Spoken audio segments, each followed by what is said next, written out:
celebrating Sleepy Saturday, which is today, and it is Narcolepsy Awareness Day. I'm going to give it a little time for people to come in. I apologize for being tardy. Ran into some technical difficulties. Home life, what can you say?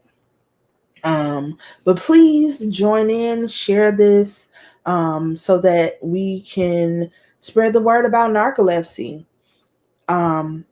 So always remember that you can be interactive with this live, and you can see us on Facebook at Cherlnell Lane's personal page at Cherlnell Lane LLC, and also at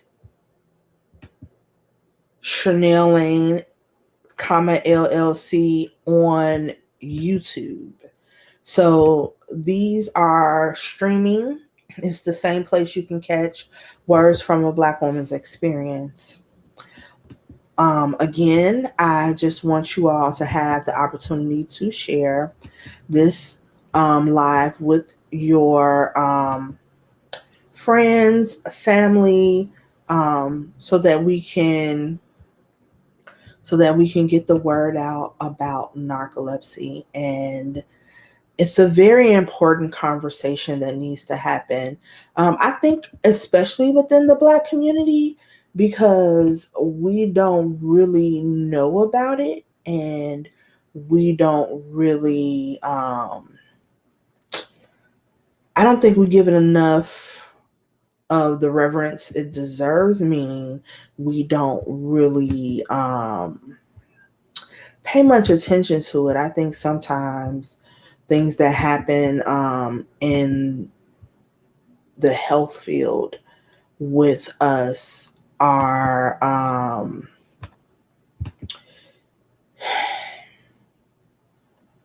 we don't accept it, right? For example, with mental health, it took a long time for mental health to start picking up traction, especially in the Black community, because we had other forms of what we thought was healing to mental health. And to some people, it very well might have been healing, but we didn't subscribe to the fact that there are chemical imbalances and things going on that cause these things to happen. Hello, Megan. How are you, my dear? It is so good to see you. Thank you for tuning in. It is so great to see you. To interact with you over social media is great. But yeah, so I'm gonna get started because I think I've given enough time. If you want to continue to share this video, please do. Much like my promo said, which you all probably didn't see because I put it up too late. Narcolepsy is a very rare condition that affects 1 in 2,000 people in America. Oh, excuse me. So that means that there are only 200,000 people in America that have this condition, and 0.02% of that are Black. And I'm a part of that 0.02%. For those of you all who don't know, a lot of these things that I am going to tell you about narcolepsy are on narcolepsynetwork.org, which is the Narcolepsy Network site. They have been around and helping people with narcolepsy since 1986, which is how old my sister is. So yeah, it's very interesting. But I am going to first give you a rundown of narcolepsy and like the symptoms, what makes up it, right? So, I already told you 200,000 people have narcolepsy. 0.2% of people are African American, which means we don't have it very often. But it is estimated that only 25% of people who have narcolepsy have been diagnosed, right? And are receiving treatment. It usually takes, when you get diagnosed with narcolepsy, like 7 to 10 years on average to get diagnosed with narcolepsy. And that's because a lot of people don't know about narcolepsy, they don't know about the symptoms, and doctors are so quick to diagnose you with something else and kind of disregard your symptoms that it it gets missed, it gets lost in the shuffle. Um, excuse me. A little bit about my personal story with narcolepsy. I as a kid, I believe that I've always suffered from narcolepsy. As a kid, I had very, very bad insomnia. Um, it was horrible. And that has followed me all throughout my life. I've had very, very bad insomnia. And because I have insomnia, that meant that I was sleepy a lot during the day. And sometimes you're sleepy a lot and you can't go to sleep, not because you're doing things, but just because you can't go to sleep. So those things were happening. Luckily it didn't really it didn't really affect me too much, but I'm not gonna say it didn't affect me. um Fast forward to adulthood. I don't think I really noticed it too much. Like in high school and college, I was always tired, but I didn't really notice it that much. In 2003, I had a pulmonary embolus, and I was diagnosed with fibromyalgia and lupus anticoagulant. So, for those of you all who know about fibromyalgia, and for those of you who don't, fibromyalgia is the condition where your how can I explain it? It's like your muscles and your nervous system is like working. Basically, you're in a lot of pain. You have these flare ups where even your skin hurts. It makes you hypersensitive to pain. It also comes with fatigue and fibro fog, as they call it, which is where you lose track, like your minds and thoughts just go. Um, but yeah, so I got diagnosed with that. Because fibromyalgia is a disorder that includes fatigue and sleepiness, I don't think it was further looked into. So I would say that in maybe 2010, I started having symptoms of like extreme sleepiness, like falling asleep, going in and out. And my family and friends may even say that I had this way before then, but that's when I remember to start noticing it. When I moved into my apartment that I'm in now, is when it really like was at the height of like something has to be done. I'll never forget, and I tell this story all of the time.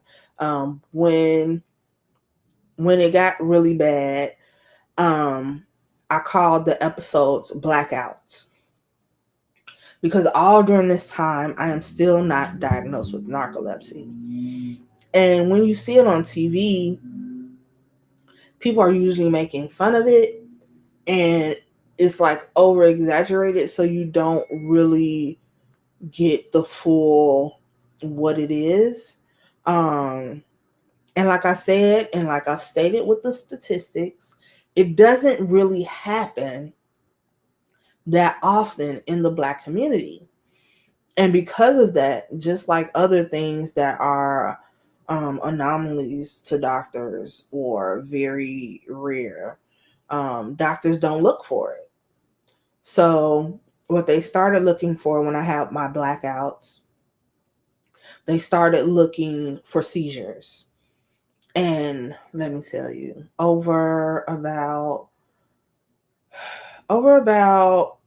2 years, I had so many EEGs. I've had every single type of EEG you can think of. An EEG is a test that tests your brain waves and electric currents going on in your brain to detect if the electric currents in your brain are causing you to have a seizure, if anything is abnormal. And that's what they use to test to see if people have seizures. I've had overnight EEG, weekend EEG, a week long EEG, at home EEG. I've had the daytime EEG. I've had the nighttime EEG. I've had EEGs. Okay, and it just kept coming back that nothing was wrong. Um, that everything was okay from that front. However, these blackouts kept occurring, and I would go out. When I say go out, I mean the blackout. When I would go out, talking to people, doing things, I, I published my first book in 2013, and I was reading it to two of my neighbors. And if anybody's ever heard me read, um, or perform, as I call it, um, I really put my all into it. I perform.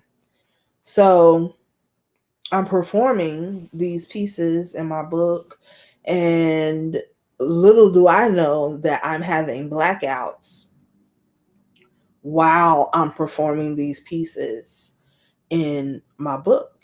So I'm having blackouts, and when I come to, I continue where I left off because I don't know that I'm having these blackouts.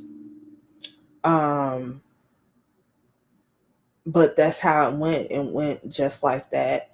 There are also moments where I would be on the phone, or talking to someone in my face, and I would just start speaking jibber jabber. And it was really interesting because I knew that I was speaking jibber jabber, but I could not stop myself from speaking jibber jabber. And that is a part of narcolepsy where you're kind of like almost trapped inside of your body. The most extreme case of that I had was I um I was at a doctor's office, which is when they started to really take my concerns seriously, because, as I said, they had tested me and tested me for seizures, and they couldn't find anything because I didn't have seizures, but they couldn't find anything. So what happened was that they were like thinking that I was making it up. You know, doctors, if they can't find something really quickly, they think you're making it up. They don't want to pursue it anymore, blah blah blah. So they were getting fed up with me. They're like, look, we keep doing this. We don't know what you're talking about. Um, but then in a doctor's appointment with my neurologist and his team member doctor, I call them baby doctors, residents, I don't know. But no disrespect to the baby doctors. That's just how I keep track. Um but they came in and they was talking to me about the test and what the EEG said and what this test said and what that test said. And then I went out. I had a blackout. However, again, I don't know I'm having a blackout. So what happens? I am trapped in my body. They're asking me questions. I am answering the questions. However, when I'm answering the questions, I can see what's going on. I can hear what's going on. To me, I am sitting up, interacting, answering their questions, and they keep asking me the questions. They keep calling me. And in my mind, I'm like, why are they calling? Why do they keep asking me this question? I've answered the question. And then it clicks. I'm out. I'm not there. I'm asleep. Well, I didn't know what I was at this point, which is why it was so extra frightening.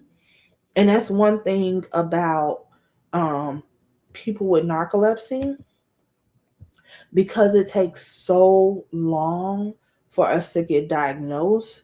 We're just like living with with this thing that affects our daily lives, and we have no idea what's going on. To be trapped inside of your body while your body is asleep and you are awake is one of the most terrifying things that you can experience. And I know there are a lot of terrifying things, but in my opinion, um, it's also one of the most terrifying things that you can experience.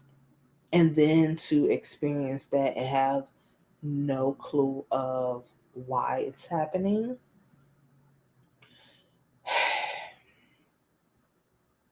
It's a lot. It's a lot. But yeah, so that started happening.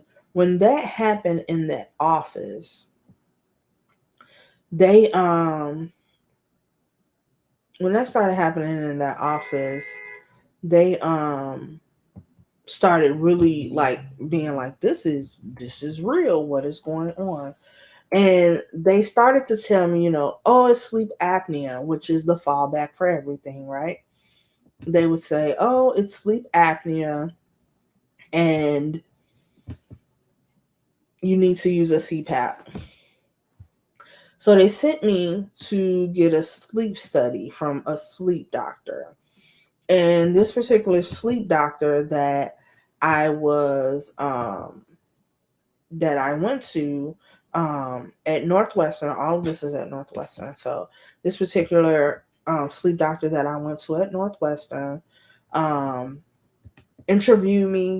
He examined me. We had a appointment, and one of the things that I really liked about him is that he sat down and he talked to me.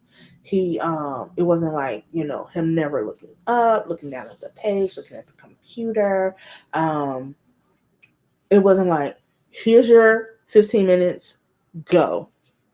I felt like he heard me and he listened to me. And when he asked me, what was going on, he just let me tell him what was going on. And when I finished, he said, I think I know what you have. I think I know what's happening. And I said, what? And he said he wasn't going to tell me. He just said, I know what's happening. So I said, okay. And he took me to, he said, I want you to get a sleep study. But I don't think that it's sleep apnea. I don't think that's what it is. So I said, okay. We took this sleep study, and I have had sleep studies before, so it wasn't like a huge thing for me to have a sleep study. However, he said this one will be a little different. So I'm like, okay.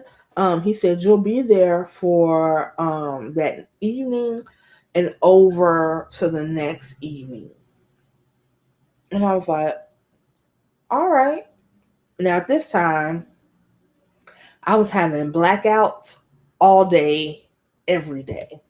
It was like I couldn't do anything. I couldn't really function. It was just blackouts. Every time I went to do something, blackout. If I got really involved in something, blackout. If I was talking to someone, blackout. Everything was blackout.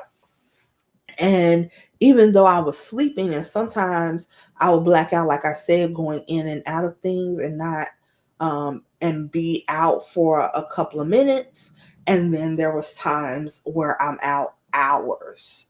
Um, so imagine trying to work on something and it's due at a certain time or what have you, and then you go out at 3 o'clock in the afternoon and you don't get up until 6 the next morning. It's like crazy. So he gave me the sleep study, and the way it worked was you do the regular sleep study overnight, and that's how it starts. So they got me ready for bed as always. They let you watch a little TV. They let you, they let you get comfortable, and then everything goes out, lights, phone, everything. So I'm sitting there and I'm sleeping, and I get woken up in a panic. The doctors have come in, and literally my doctor, like the doctor that I saw, happened to be there, and he himself comes into the room to wake me up. And I'm like, what's wrong? What is happening? And he tells me that when you sleep, well, period, when you sleep, you go, your goal is REM sleep. I think there's 3 or 4 stages of sleep. Somebody correct me if I'm wrong, but basically they start out low light sleep, and then they gradually go up to REM sleep, which REM sleep is like a deep sleep, is when your body regenerates and heals from the day's work, right? That's where you want to be. When most people have sleep apnea, they never get to REM because when they stop breathing, then they wake up. And every time they wake up, then they have to start all over to get to REM. Just a little background. So when he woke me up, he says, you went straight into REM sleep. And I was like, what? He was like, as soon as you close your eyes, maybe 2 seconds after you close your eyes, you went directly into REM sleep. And I have never seen anybody do that before. So this is what he told me. And I didn't understand quite at first what was going on or why that was so important. But then after learning a little bit more and thinking about it, even then I was like, oh, this is interesting, because why it was so dangerous for me is because I do have sleep apnea, and if I'm going directly into REM sleep, then I can't wake up if I stop breathing, or it's more difficult for me to wake up if I stop breathing. So I finished the rest of the sleep study, which the day part was excruciating because what they do is they keep you up, like you can't go to sleep. And then they let you go to sleep, and then they wake you back up and you can't go to sleep, which is torturous for somebody with narcolepsy, especially somebody that's undiagnosed with narcolepsy. So yeah,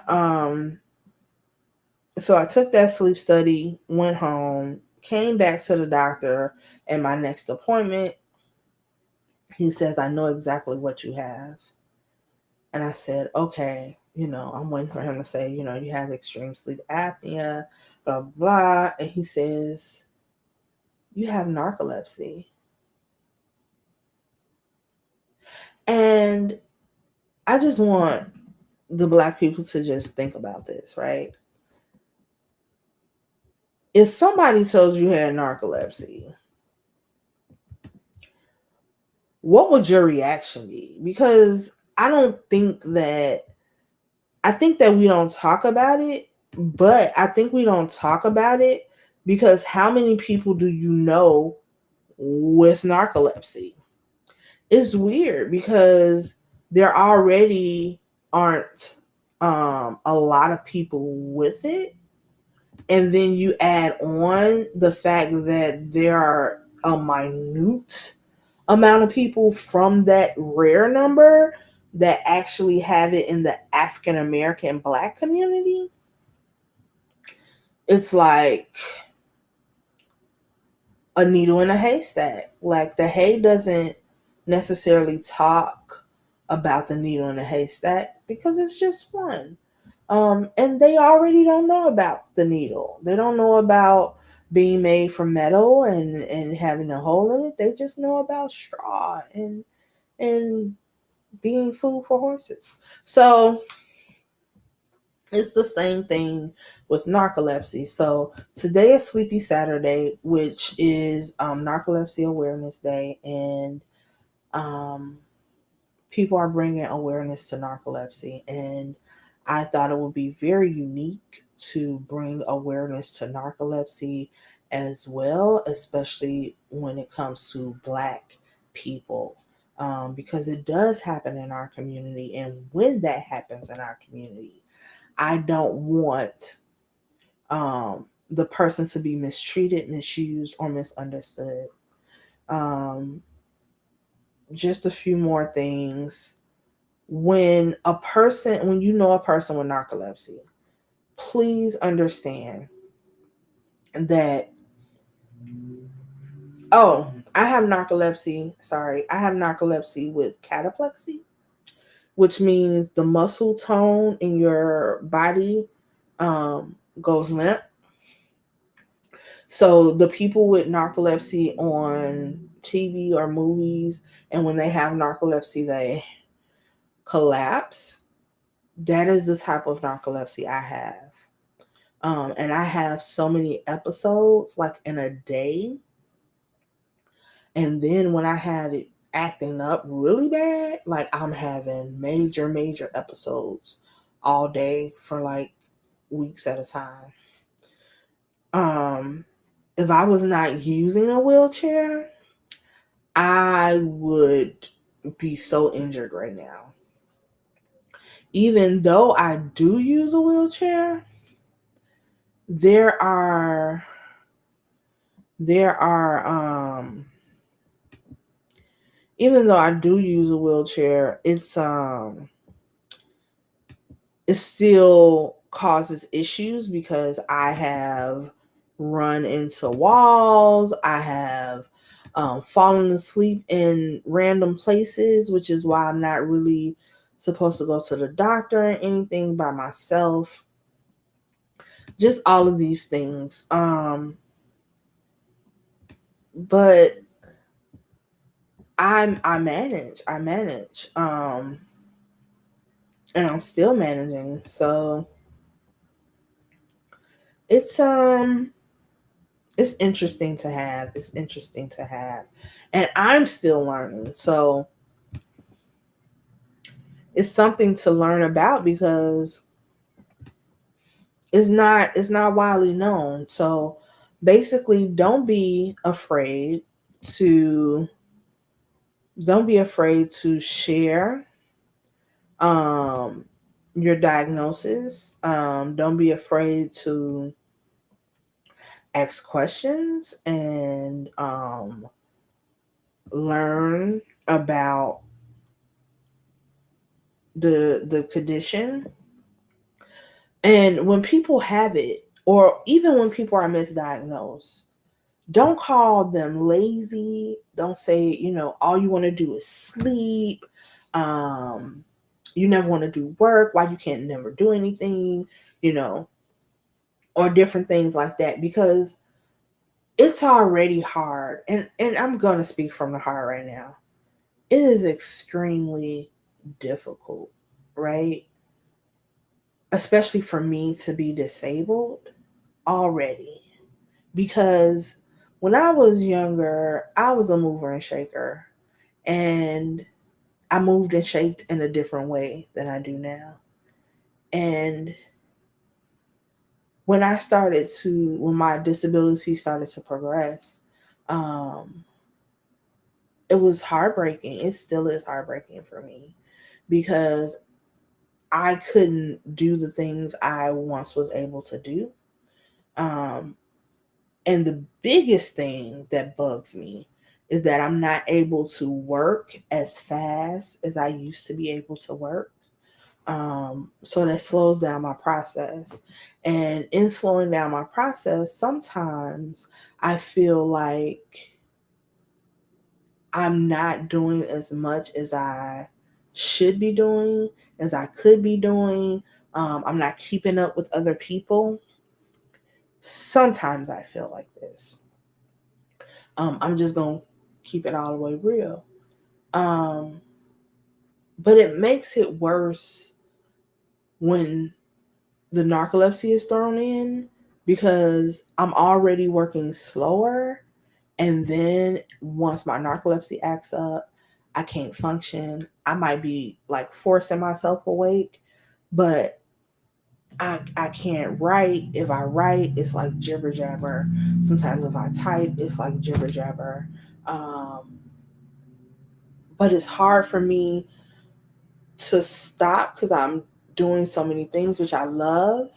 But I think the part that's hard for me is still that I don't want to be seen as incapable. I don't want to be seen as less than.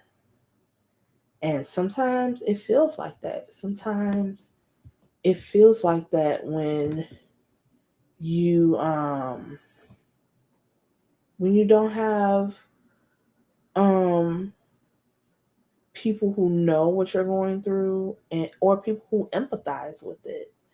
And I'm not saying I don't have that. I'm just saying it'll be better if people understood and was knowledgeable. And I'm not saying you have to know everything about narcolepsy. I don't know everything about narcolepsy. I am still learning. But yeah, so I push myself a lot.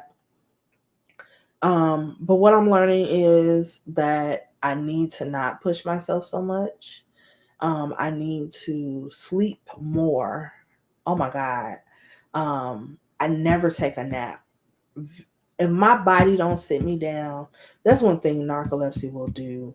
Excuse me, but it'll knock you on your ass, okay? If my body is tired, if narcolepsy is not playing with me today, it doesn't matter what I was gonna do. It doesn't matter what I was doing at the moment. I am out. And narcolepsy has control of when I'm back up. So everything I do, I have to fit into the time that narcolepsy allows me. Um, excuse me. Um, yeah, if you have narcolepsy, connect with me. If you know someone with narcolepsy, if your loved one has narcolepsy, if your child has narcolepsy, connect with me. I'm trying to kind of sort of build a community, of Black people who have or have experienced through loved ones narcolepsy. I think that'd be pretty dope. Um, in conclusion, in conclusion, I have narcolepsy. I have narcolepsy 1 with cataplexy. That means that I have excessive daytime sleepiness. It is very difficult to stay awake. I have episodes, narcoleptic episodes, where I will just fall asleep. Some where I would just talk jibber jabber and be really slow in my movements and kind of be out of it.